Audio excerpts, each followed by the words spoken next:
최근에 미국에 있는 카네기 홀에서는 6.25 전쟁 참전 용사들 70여 분을 모시고 그들을 위로하는 그런 공연이 있었습니다. 극동방송국의 어린이 합창단이 거기에서 노래를 불렀습니다. 아름다운 목소리로 노래를 부르는데 한 노참전 상위 용사가 앞으로 걸어 나왔습니다. 팔을 잃고 다리를 잃은 그런 참전 용사였습니다. 갑자기 이 어린이들은 긴장했습니다. 무슨 말을 할까, 어떤 행동을 할까 모두들 궁금해했습니다. 그런데 앞에 나가더니 이렇게 말하기 시작합니다. 나는 한국이 싫었습니다. 내 팔을 앗아가고 내 다리를 앗아가고 내 청춘을 앗아간 한국을 지금까지 증오하고 살았습니다.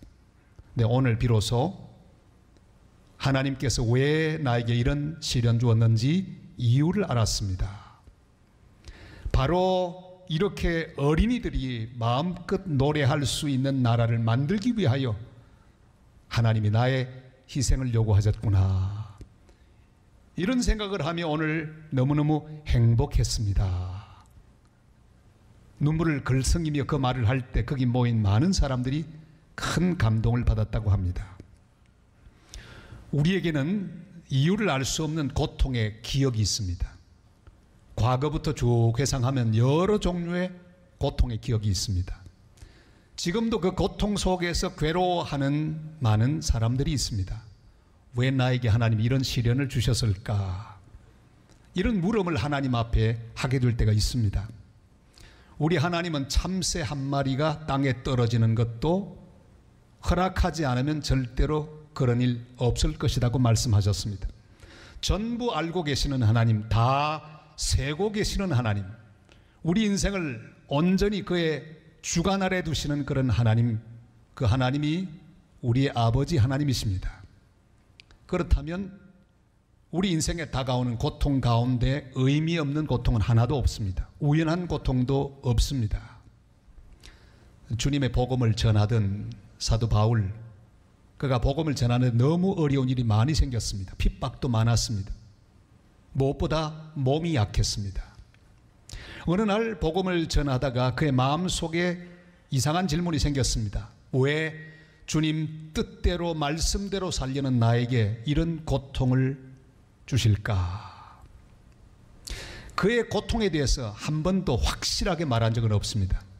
그러나 학자들은 그 고통을 밝혔습니다. 저도 그 학자들의 말한 것을 동의합니다. 아마도 간질이었다고 그렇게 추측하고 있습니다. 얼마나 심각했던지 3번씩이나 그 고통이 떠나가기를 위해서 바울은 기도했습니다.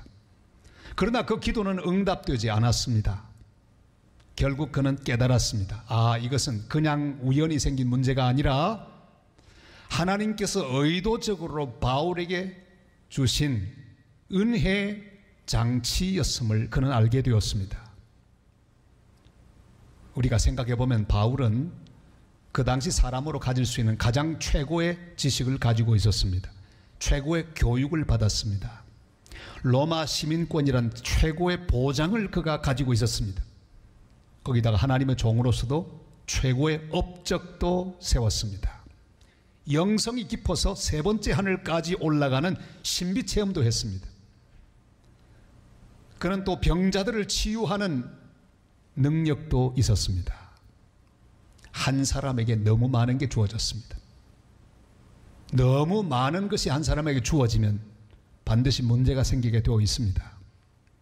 이렇게 모든 것을 다 가진 사람은 그냥 내버려두면 넘어질 확률 100%. 제가 지나친 말을 하는 것입니까? 그렇지 않습니다. 우리 모두는 이해합니다.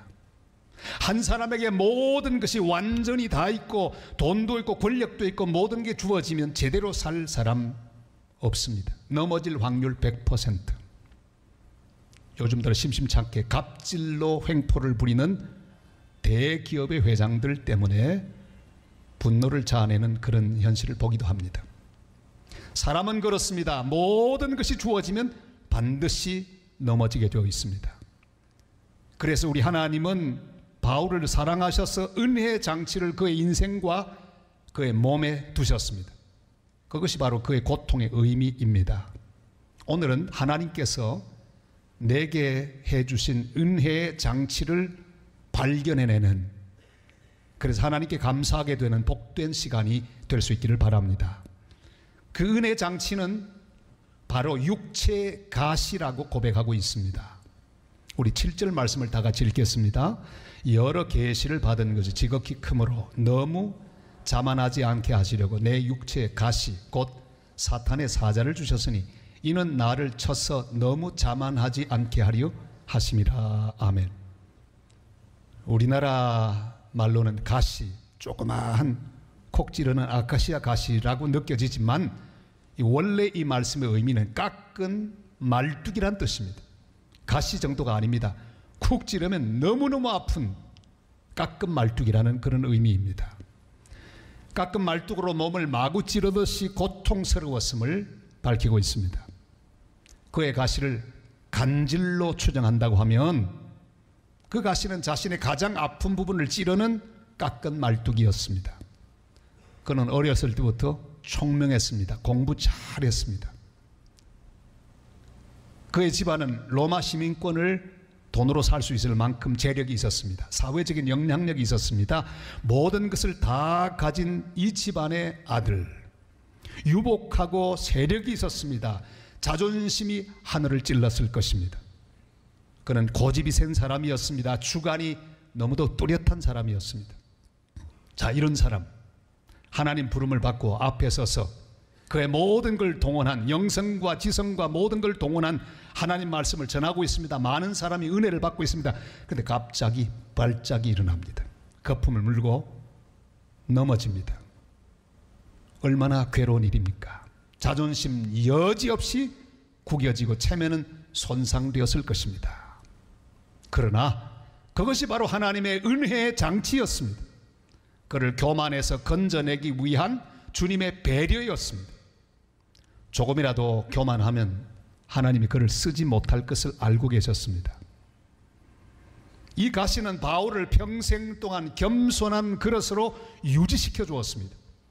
그의 자존심과 자부심과 인격적인 영광이 드러나려고 하는 순간 어김없이 이 깎은 말뚝이 작동하여 그를 콱 찌릅니다. 넘어집니다.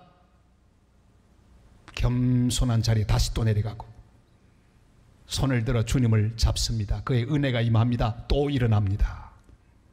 주님은 이런 겸손한 바울을 계속해서 사용하셨습니다. 이렇게 넘어지고 일어나는 동안에 주님의 능력이 계속해서 그에게 머물 수가 있었습니다. 우리는 어릴 때 동일한 경험을 했습니다. 다 이 땅에 태어났고 처음에는 걸을 줄 몰랐습니다. 태어나자마자 걸었다는 사람이 있기도 하죠.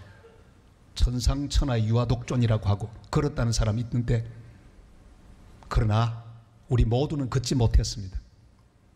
그리고 조금씩 자라면서 걸음마를 시작했는데 많이 넘어졌습니다. 이 옛날에 우리의 모습이죠. 자, 우리가 과연 걸음마를 배울 때까지 몇 번쯤 넘어졌을까요? 오늘의 돌발 퀴즈. 누가 그걸 셌어요? 모두 3,000번 정도를 넘어졌어요. 여러분, 우리는 보통 사람들이 아닙니다. 3,000번 넘어지면서 기어이 또 일어나서 걷는 걸 배운 사람이 바로 우리들입니다. 사랑하는 여러분, 아기는 그렇게 걷는 법을 배웁니다. 우리의 믿음도 마찬가지입니다. 넘어질 때마다 우리는 우리의 연약함을 기억해야 합니다.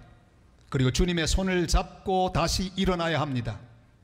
우리 인생의 깎은 말뚝들이 우리를 찌를 때마다 가장 낮은 자리에 우리 자신을 놓아야 합니다. 바울도 이 찌르는 가시, 깎은 말뚝에 찔리면서 고백했을 것입니다. 아, 나는 주님을 핍박했던 악한 자야. 나는 아무것도 아니야.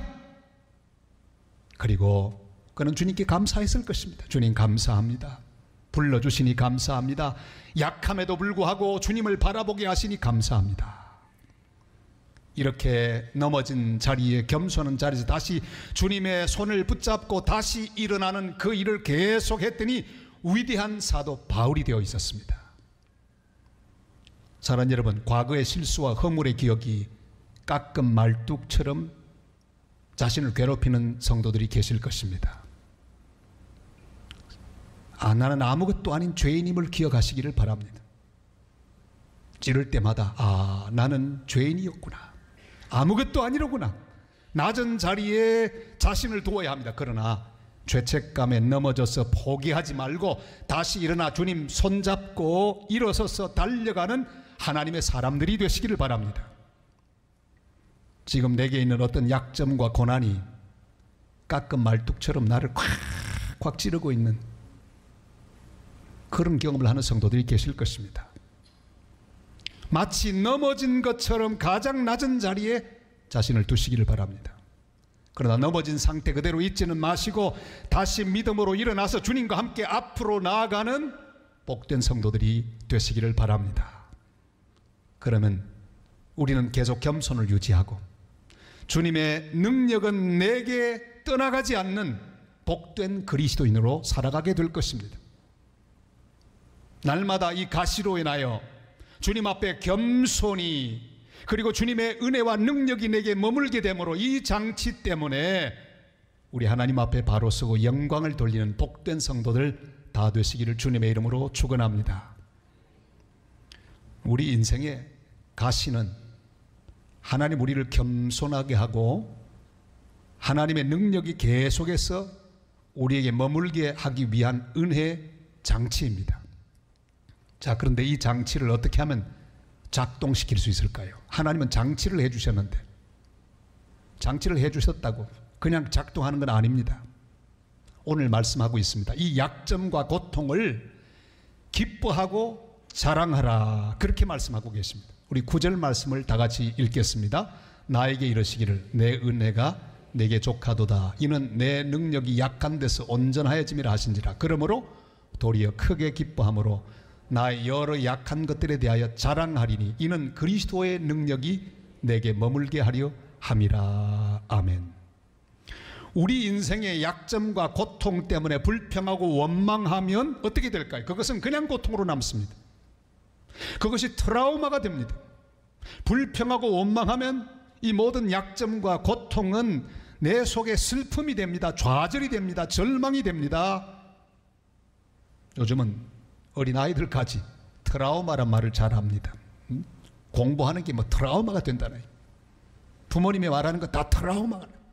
어디서 들었는지 그 말을 자주 씁니다. 여러분, 내 인생의 모든 고통들 내가 원망하고 불평하면 그게 그대로 트라우마로 남습니다. 그러나 약점과 고통을 기뻐하고 자랑하고 감사하면 그때부터 하나님의 은혜의 장치가 작동하기 시작합니다. 그 나를 겸손하게 만들죠.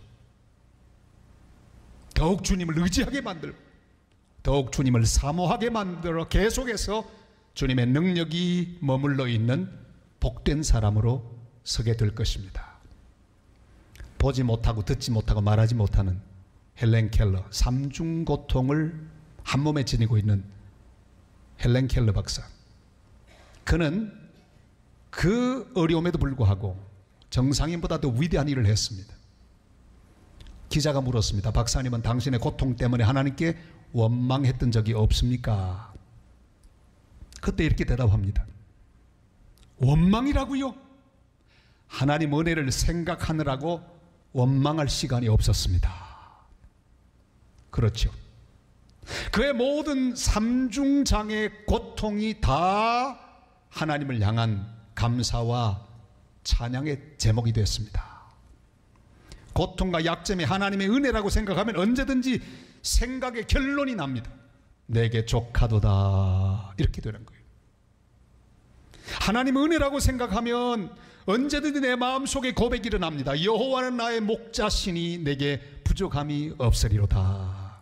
그러나 반대로 우리의 생각이 야, 이것도 부족하고 저것도 부족하구나, 왜 이렇게 부족할까, 이런 생각이 든다는 것은 여호와 하나님이 지금 그 순간에 나의 목자가 되지 못하고 있다는 증거입니다. 여호와가 나의 목자가 되면 고백은 간단해요. 내게 부족함이 없으리로다. 내 눈이 내게 부족한 것에 가 있다면 지금 목자는 하나님이 아니라 돈입니다. 사람입니다. 환경입니다. 조건입니다. 그러나 내게 부족함이 없으리로다. 여호와 하나님을 바라보고 있으면 은혜를 깨닫게 되고 이 은혜의 장치들이 작동하여 나로 하여금 겸손하게 만들고 주님께 가까이 가게 만들고 다시 힘을 내어 주님의 일을 하게 하는 거룩한 사람으로 만들어 주실 것입니다. 우리의 약점은 도리어 강점으로 바뀔 것입니다. 여호와가 나의 목자가 되시면 나의 슬픔은 도리어 기쁨으로 바뀌게 될 것입니다. 사랑하는 성도 여러분, 약점을 크게 기뻐하시기를 바랍니다. 고통을 슬픔의 이유가 아닌 기쁨의 이유로 바꾸실 수 있기를 바랍니다. 약한 것을 자랑하시기를 바랍니다. 부족한 것을 자랑하시기를 바랍니다. 그러면 은혜 장치가 막 작동하고 나의 능력이 여호와께로부터 오는 경험을 하게 될 것입니다. 제가 잘 아는 한 목사님, 부산에서 지금 사역하시는데 어릴 적부터 이국적인 외모 때문에 많이 놀림을 당하셨다고 합니다. 정말 그분은요, 이렇게 보면 제가 보기도 그분은 한국 사람이 아니에요. 얼굴이 완전히 동남아 사람이에요. 그렇게 착각을 자아내는 얼굴을 우리 보지를 못했어요. 제가 한번 딱 비춰주고 싶은데 이거는 개인적인 문제 때문에 비추면 안 됩니다. 그런데 어느 날 이분이 간증하는 걸 들었습니다. 여러분, 저는 이 외모 때문에 놀림 많이 당했습니다. 사람들이 많이 놀렸습니다. 늘 고통스러웠습니다. 왜 하나님 나에게 이렇게 한국 사람같이 안 생기고 동남아 사람처럼 생기게 만드셨을까? 그 어느 날 그 이유를 깨달았습니다. 저는 지금 제3세계 동남아 이주 노동자들 선교를 하고 있습니다. 이 외모 때문에 일이 얼마나 잘 되는지 찾아온 사람들마다 나를 보고 편안하게 자기의 형제처럼 느끼고 지금도 이 사역을 하는데 많은 열매를 맺고 있습니다. 저는 저를 이렇게 만들어주신 하나님을 찬양합니다. 은혜를 많이 받았습니다. 어떤 약점이든 상관없습니다. 약한 것을 기뻐하고 자랑하면 이 은혜의 장치는 작동하게 되어 있습니다. 약점이 떠나가기를 기도해서는 안 됩니다. 바울이 그렇게 기도했죠. 그 질병이 떠나가도록, 그 고통이 떠나가도록 3번씩이나 기도했죠. 그러나 주님은 그 기도를 기뻐하지 않았습니다. 떠나가기를 위해 기도하지 말고 이것이 은혜의 장치임을 깨닫게 해달라고 기도하실 수 있기를 바랍니다. 이 은혜의 장치가 잘 작동하여 계속해서 겸손하고 계속해서 하나님의 능력이 내게 머물 수 있도록 기도하는 하나님의 사람들이 되시기를 바랍니다. 하나님은 내 인생을 위하여 약함을 통해 은혜를 유지하도록 장치해 주셨습니다. 이것을 깨닫고 약함을 기뻐하고 자랑하면, 그리고 감사하면 이 장치는 작동합니다. 언제든지 작동합니다. 그래서 약한 그때 강해지는 은혜를 받고 살게 됩니다. 바울은 고백합니다. 약한 그때 강함이라. 우리 10절 말씀을 다 같이 읽겠습니다. 그러므로 내가 그리스도를 위하여 약한 것들과 능욕과 궁핍과 박해와 곤고를 기뻐하노니 이는 내가 약한 그때의 강함이라. 아멘. 바울은 자신에게 있는 하나님 주신 은혜 장치 목록을 말합니다. 그런 단순히 육체의 약점뿐 아니라 복음을 위해, 교회를 위해 스스로 약해진 것, 복음 때문에 받는 능력, 궁핍, 박해, 이 모든 곤고 목록을 쭉 이야기하고 그것으로 인하여 기뻐한다고 말했습니다. 어떤 경우에든지 나의 한계를 만나고 좌절을 경험하고 실패를 경험할 때 절망할 것이 아니라 오히려 우리는 기뻐해야 합니다. 내가 기뻐하고 감사하고 또한 하나님께 찬양할 때 약한 그때는 도리어 변하여 강함으로 바뀌는 은혜의 순간이 될 수 있다고 말씀하고 있습니다. 바울이 기록한 약점의 목록은 길고도 깁니다. 약한 건강, 주님을 핍박했던 과거 이력, 사람들에게 핍박당했던 경험, 욕을 먹은 경험, 굶주렸던 경험, 매맞음, 돌맞음, 투옥, 조난, 강도당하는 것, 도둑맞는 것, 버림받는 것, 길고도 깁니다. 고린도서 11장 24절로 27절에 그 목록이 나오죠. 한번 같이 읽겠습니다. 유대인들에게 40에서 하나 감한 매를 5번 맞았으며 3번 대장으로 맞고 1번 돌로 맞고 3번 파선하고 일주야를 깊은 바다에서 지냈으며 여러 번 여행하면서 강의 위험과 강도의 위험과 동족의 위험과 이방인의 위험과 신의 위험과 광야의 위험과 바다의 위험과 거짓 형제 중의 위험을 당하고 또 수고하며 애쓰고 여러 번 자지 못하고 줄이며 목마르고 여러 번 굶고 춥고 헐벗었노라. 길고도 깁니다. 물론 이것으로 다 하지 않았겠죠. 대표적인 것만 이야기하는데도 한참 숨가쁘게 이 모든 목록을 읽을 수 있습니다. 여러분, 우리 각자의 약점 목록은 무엇입니까? 제가 오늘 여러분에게 종이를 나눠드린다면 아마 1장 이상은 다 쓰실 거예요. 쭉 쓰다 보면 약점 목록에 어떤 사람은 2장, 석 장, 아마 넉 장 정도로 기록할 수 있는 분들도 계실 거예요. 여러분, 그러나 오늘 꼭 기억할 게 있습니다. 내 약점 목록이 길면 길수록 하나님의 은혜의 장치는 더 완벽하다는 사실을 기억하시길 바랍니다. 우리 집 대문들도요, 자물통 하나만 달랑 있는 것보다는 자물통에다가 그 다음에 번호키에다가 요즘 나오는 거 이 지문 인식키까지 다 복잡하게 붙어 있으면 훨씬 안전하잖아요. 여러분, 하나님이 우리 인생에 주시는 은혜 장치 복잡할수록 더 좋습니다. 그 목록이 길면 길수록 더 안전합니다. 고난 목록, 약점 목록이 복잡할수록 하나님의 은혜 장치는 더욱 완전하게 우리의 삶을 보호하여 주실 것입니다. 이 은혜 장치를 벗으려 하지 마시기를 바랍니다. 주님 앞에 설 때까지 은혜 안에 머무시기를 바랍니다. 단순한 고난이 아니고 약점이 아닌 하나님이 은혜로 주신 은혜의 장치임을 깨닫고 감사하며 기뻐하며 살아가는 복된 성도들이 되시기를 바랍니다.